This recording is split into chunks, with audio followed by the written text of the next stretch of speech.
ഹിന്ദുമത ആചാരപ്രകാരം ഒരു നല്ല കാര്യം ചെയ്യാൻ പോകുന്നതിന് മുൻപ് മുതിർന്ന വ്യക്തികൾക്ക് വെറ്റിലയും പാക്കും നാണയവും ദക്ഷിണമായി നൽകുന്ന ചടങ്ങുണ്ട്. പ്രത്യേകിച്ച് വിവാഹകർമ്മങ്ങളിൽ ഈ പതിവ് ഇന്നും തുടരുന്നുണ്ട്. എന്നാൽ എന്തിനാണ് ഇങ്ങനെ ദക്ഷിണ നൽകുന്നതെന്നും അതിൽ വെറ്റില ഉൾപ്പെടുത്തിയതിൻ്റെ പ്രാധാന്യം എന്താണെന്നും നോക്കാം. ഐശ്വര്യത്തിൻ്റെ പ്രതീകമായാണ് വെറ്റിലയെ കണക്കാക്കുന്നത്. വെറ്റിലയുടെ അഗ്രഭാഗത്ത് ലക്ഷ്മി ദേവിയും മധ്യഭാഗത്ത് സരസ്വതിയും ഉള്ളിൽ വിഷ്ണുവും പുറത്ത് ചന്ദ്രനും കോണിൽ ശിവനും ബ്രഹ്മാവും വസിക്കുന്നു എന്നാണ് വിശ്വാസം. വെറ്റിലയുടെ ഞരമ്പുകൾ ചേരുന്ന ഭാഗത്ത് ജ്യേഷ്ഠ ഭഗവതിയും ഇടതുഭാഗത്ത് ഭൂമിദേവിയും ഉപരിഭാഗത്ത് ഇന്ദ്രനും ആദിത്യനും സ്ഥിതി ചെയ്യുന്നു. ത്രിമൂർത്തി സ്വരൂപവും ലക്ഷ്മി പ്രതീകവുമാണ് വെറ്റില. അതിനാൽ വെറ്റിലയ്ക്ക് വളരെയേറെ പ്രാധാന്യമുണ്ട്.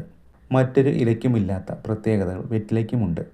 വെറ്റിലയും പാക്കും നാണയവും ദക്ഷിണയായി നൽകിയാൽ കുടുംബത്തിൽ ഐശ്വര്യവും സമൃദ്ധിയും ഉണ്ടാകുമെന്നാണ് വിശ്വാസം. ലക്ഷ്മി ദേവിയുടെ വാസസ്ഥലമായ വെറ്റിലയുടെ അഗ്രഭാഗം തെക്കോട്ടോ പടിഞ്ഞാറേക്കോ തിരിച്ചു വെക്കാൻ പാടില്ല. മംഗളകർമ്മത്തിനായി കൊണ്ടുവരുന്ന വെറ്റില കെട്ടിവെക്കാൻ പാടില്ല. വാടിയതും കീറിയതുമായ വെറ്റില ശുഭകാര്യങ്ങൾക്ക് നല്ലതല്ല. ദക്ഷിണ കൊടുക്കുമ്പോൾ വെറ്റിലയുടെ വാലറ്റം കൊടുക്കുന്നയാളുടെ നേരെ വരത്തക്ക വിധമായിരിക്കണം.